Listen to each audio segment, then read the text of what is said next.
What happens when a Hollywood legend decides she's had enough of being interrupted and talks back to one of daytime television's most outspoken hosts? Well, you're about to witness one of the most brutal verbal takedowns in The View's history, where Jane Fonda absolutely destroyed Joy Behar live on national television. This clash was so intense that it left the entire studio in stunned silence, and by the end, Joy Behar looked like she wanted to crawl under the table and disappear forever. Make sure to subscribe and drop a comment below, because this story is absolutely wild. It started like any other Tuesday morning on The View. The cameras were rolling, the audience was settled in their seats, and the hosts were preparing to welcome their guest for the day, the legendary Jane Fonda. At 86 years old, Fonda had seen it all in Hollywood, from her early days as a rising star to becoming an activist and fitness guru. She had agreed to come on the show to discuss her latest project, but what nobody expected was that Joy Behar would turn the interview into a personal attack session. As Jane Fonda walked onto the set, the audience erupted in applause. She looked elegant in a crisp white blazer, her silver hair perfectly styled, and her posture as confident as ever. She settled into the guest chair with the grace of someone who had been in the spotlight for over 6 decades. "Welcome back to The View, Jane," said Whoopi Goldberg, with genuine warmth. "It's always such a pleasure to have you here." "Thank you for having me," Jane replied with a smile. "It's wonderful to be back." But before Jane could even get comfortable, Joy Behar jumped in with her typical lack of subtlety. "So, Jane, I have to ask you about something that's been bothering me. You've been very vocal about climate change and activism, but don't you think it's a bit hypocritical coming from someone who's spent decades flying around in private jets and living in massive mansions?" The question hung in the air like a toxic cloud. The other hosts exchanged glances, clearly uncomfortable with Joy's aggressive opening. Jane Fonda's expression shifted slightly, but she maintained her composure. "Well, Joy, I think that's an interesting way to start an interview," Jane said, her voice steady but with an edge that suggested she wasn't going to be pushed around. "I've been transparent about my past and the changes I've made in my lifestyle. I've reduced my carbon footprint significantly and used my platform to raise awareness about climate issues." Joy wasn't satisfied with that response. She leaned forward in her chair, her voice getting louder. "But, come on, Jane. You can't just say you've changed and expect everyone to forget about your lavish lifestyle. You're telling regular people to make sacrifices while you live in luxury. Don't you see the problem with that?" The audience began to murmur, sensing the tension building between the two women. Jane Fonda's eyes narrowed slightly, and for a moment, everyone could see the fire that had made her such a formidable actress and activist. "Joy, I'm not sure what you're trying to accomplish here," Jane said, her voice calm but firm. "Are you interviewing me about my current work? Or are you trying to create drama for your show? Because if it's the latter, I think you're going about it the wrong way." Joy's face flushed red. She clearly hadn't expected Jane to push back so directly. "I'm just asking the questions that viewers want answered. I'm being honest here. Jane Redderlard. I'm being honest here." "No, Joy," Jane interrupted, her voice gaining strength. "You're being rude and confrontational. There's a difference between honest journalism and what you're doing right now." The other hosts sat in stunned silence as the two women faced off. Sunny Hostin looked like she wanted to intervene, while Sarah Haynes fidgeted with her notes. Whoopi Goldberg's expression was unreadable, but her body language suggested she was preparing to step in if things got worse. Joy, feeling cornered, decided to double down. "I'm sorry if you can't handle tough questions, Jane. But this is The View. We don't do softball interviews here." That comment was the spark that ignited Jane Fonda's fury. She sat up straighter in her chair, her eyes blazing with an intensity that reminded everyone why she had been such a commanding presence on screen. "Tough questions?" Jane's voice was sharp now, cutting through the air like a blade. "Joy, you call that journalism? You ambushed me with poorly researched accusations without giving me a chance to properly respond. That's not tough journalism. That's tabloid sensationalism. Joy opened her mouth to respond. But Jane wasn't finished.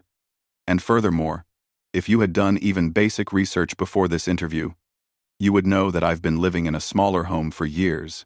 I've eliminated private jet travel from my personal life, and I've donated millions to environmental causes. But you didn't bother to check any of that, did you? The audience was completely silent now, hanging on every word.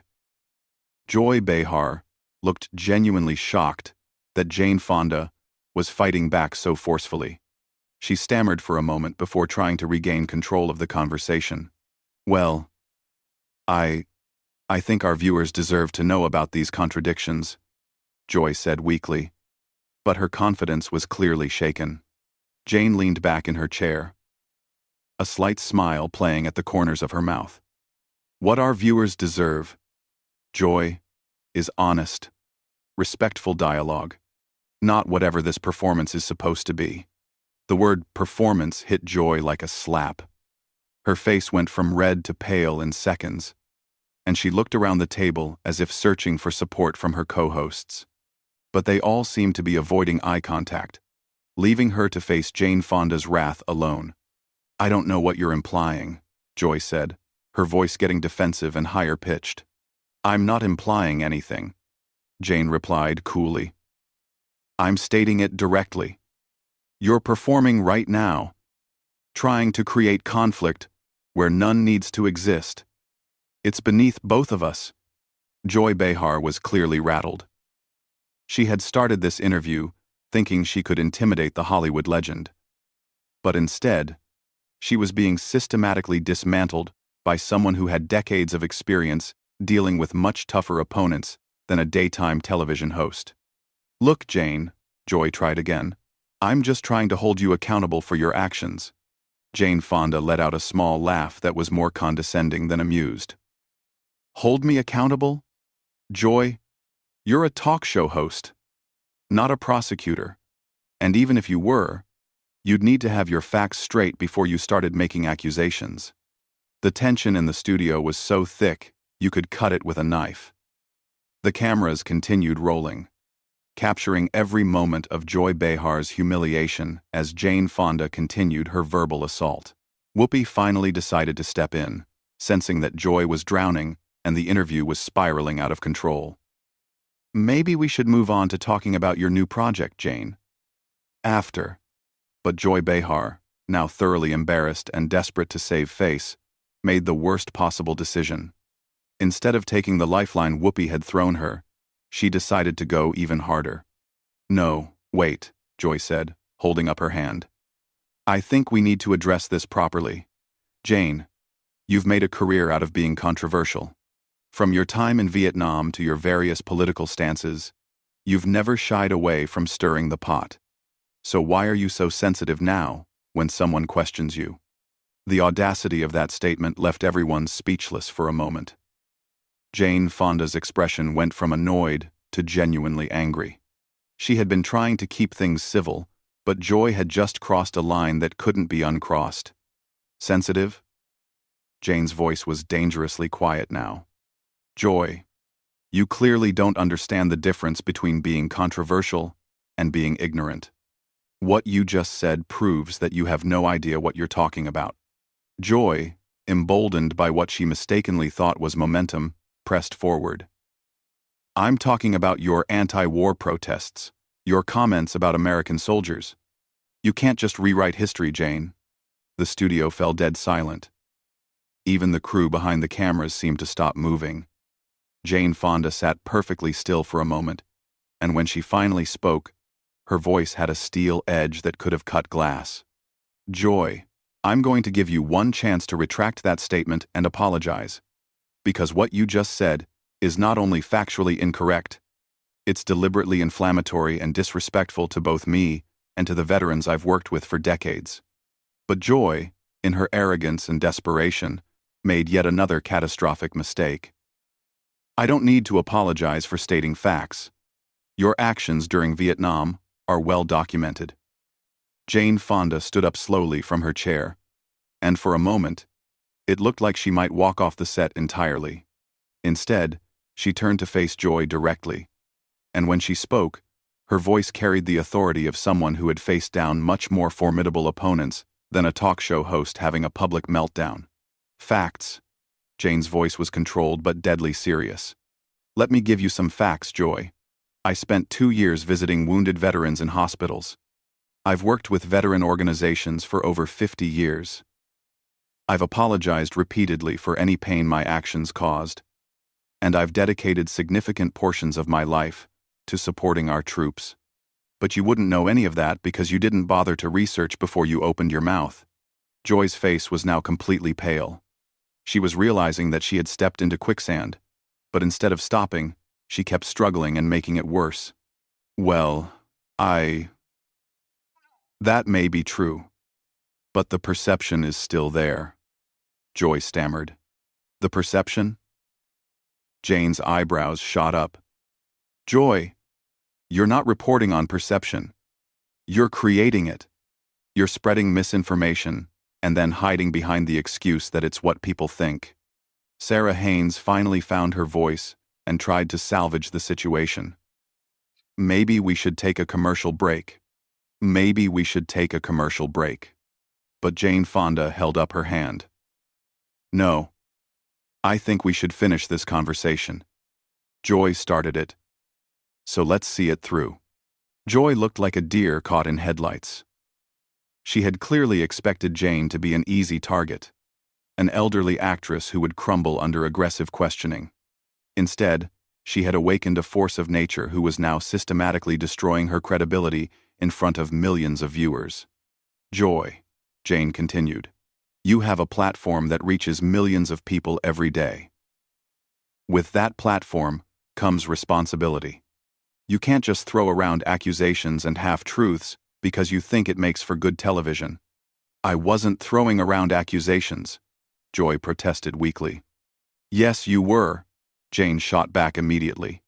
From the moment I sat down, you've been making statements without basis, asking loaded questions, and now you're trying to relitigate history that you clearly don't understand.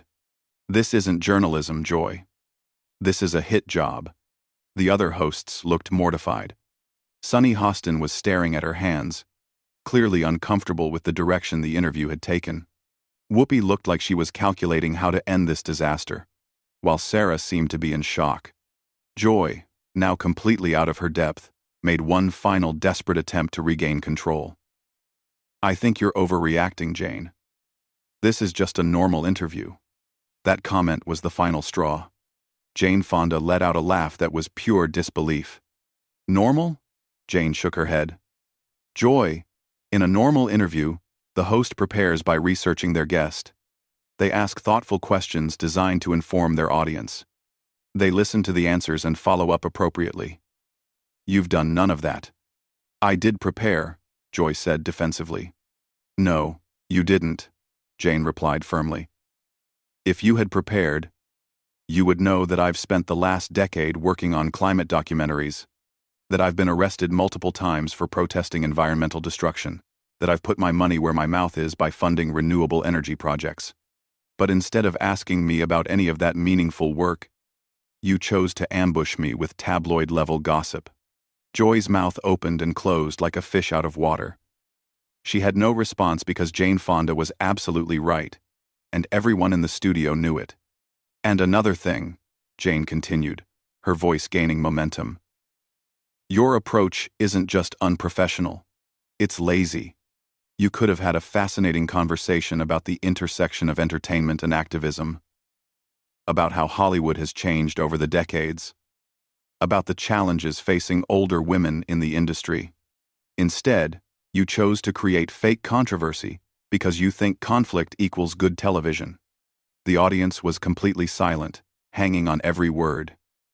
Some were nodding in agreement with Jane, while others looked uncomfortable witnessing such a thorough professional dismantling. Joy finally managed to find her voice again, but it came out as barely more than a whisper. No, Joy, Jane said, sitting back down but maintaining her intense eye contact. You were trying to score cheap points at my expense. There's a huge difference." The weight of Jane Fonda's words settled over the studio like a heavy blanket. Joy Behar looked smaller somehow, deflated and defeated. She had started this interview thinking she was going to expose hypocrisy, and instead had exposed her own lack of preparation and professionalism. "Furthermore," Jane continued, clearly not finished with her devastating critique, "the way you've conducted this interview says more about you than it does about me. You've shown your viewers that you're more interested in creating drama than in having meaningful conversations with your guests." Joy tried one more time to defend herself. Jane tilted her head slightly, a gesture that somehow managed to be both elegant and condescending. "Joy, there's a difference between tough questions and rude behavior. Tough questions are well-researched, relevant, and asked with respect. What you've been doing is just being combative. For the sake of being combative." The silence that followed Jane's words was deafening. Joy Behar sat frozen, clearly struggling to process the fact that she had been so thoroughly outmaneuvered by her guest. But Jane Fonda wasn't finished. She had decades of experience dealing with hostile interviews, difficult directors, and challenging situations, and she was about to use every bit of that experience to deliver a final blow that would end this confrontation once and for all. "You know what the real tragedy is here, Joy," Jane said, her voice now calm but still carrying that underlying steel. "You had an opportunity to have a real conversation with someone who has lived through 7 decades of American history, who has seen the entertainment industry evolve, who has been on the front lines of social movements. Instead, you chose to waste everyone's time with this performance." Joy's face was now completely drained of color. She looked around the table desperately, but her co-hosts were all avoiding eye contact. They had clearly decided that Joy had dug this hole herself, and they weren't going to jump in to help her. "I think maybe we should move on," Joy said quietly, her earlier bravado completely evaporated. "Oh, now, you want to move on?" Jane's eyebrow arched perfectly. "After you've spent the last 10 minutes making accusations and spreading misinformation, now you want to change the subject? That's very convenient, Joy." The audience was riveted. This wasn't just an interview gone wrong. This was a masterclass in how to handle a hostile interviewer. Jane Fonda was systematically dismantling everything Joy Behar had tried to accomplish, and she was doing it with the grace and precision of someone who had been in far more challenging situations than this. "Joy, let me ask you something," Jane continued, leaning forward slightly. "When you were preparing for this interview, what exactly did you hope to accomplish? Did you think you were going to expose some great hypocrisy? Did you think I would crumble under your questioning? What was your end game here?" Joy opened her mouth, but no sound came out. She was completely speechless, trapped by Jane's direct questioning, with no way to escape, without admitting that her entire approach had been wrong from the start. "Because from where I'm sitting," Jane went on, "it looks like you invited me on your show not to have a conversation, but to use me as a prop in whatever narrative you had already decided to tell your viewers. That's not journalism, Joy. That's exploitation." The word exploitation hung in the air like a bomb. Joy's hands were visibly shaking now, as she tried to figure out how to respond to such a direct and devastating accusation. I never intended to. I mean," Joy stammered. But Jane cut her off with a gentle but firm gesture. "Joy, I want you to listen to me very carefully," Jane said, her voice taking on an almost maternal tone that somehow made her words even more cutting. "I've been doing interviews for over 60 years. I've faced hostile journalists, aggressive prosecutors, angry protesters, and hostile studio executives. You are none of those things. You're just a talk show host who thought she could score points by being rude to an elderly guest. And that's not just unprofessional. It's sad." The audience gasped audibly at Jane's use of the word sad. It was delivered with such quiet authority that it hit harder than any shouting could have. Joy looked like she had been physically struck. Whoopi finally decided she had to intervene before things got even worse for Joy. "Jane, we really appreciate you being here, and I think maybe we should wrap up this segment." But Jane held up her hand politely. "Actually, Whoopi, I'd like to finish this thought if I may. Joy started this conversation, and I think she deserves to hear my complete response." Joy looked like she wanted to disappear into her chair, but Jane wasn't going to let her off the hook that easily. "Joy, you mentioned earlier that I've been controversial throughout my career. You're absolutely right about that. But there's a crucial difference between being controversial because you're fighting for something you believe in, and being controversial because you don't know how to conduct yourself professionally." Jane paused for a moment, letting that distinction sink in before continuing. "When I protested the Vietnam War, when I spoke out about women's rights, when I fought for environmental causes, I knew I would face criticism. I was prepared for it because I believed in what I was doing. But what you've done today isn't brave or principled. You've just been rude for no reason other than you thought it would make for entertaining television." Joy finally found her voice, though it came out as barely more than a whisper. "I'm sorry if you feel I was rude." "I don't feel you were rude, Joy," Jane replied immediately. "You were rude. That's not a feeling, that's a fact. And your apology would be more meaningful if you actually understood what you're apologizing for." The other hosts exchanged glances, clearly uncomfortable with how thoroughly Joy was being demolished. But none of them seemed willing or able to step in and help her. "Let me give you some advice," Jane continued, her voice now taking on the tone of a teacher, addressing a student who had badly misbehaved. "The next time you have a guest on this show, try treating them with respect. Try asking questions that are designed to inform your audience rather than to create conflict. Try listening to their answers instead of waiting for your next opportunity to attack." Joy nodded mutely, clearly hoping that agreeing would make this nightmare end sooner. "And most importantly," Jane said, her voice gaining strength for her final point, "remember that your guests are human beings, not punching bags for whatever frustrations you're carrying around.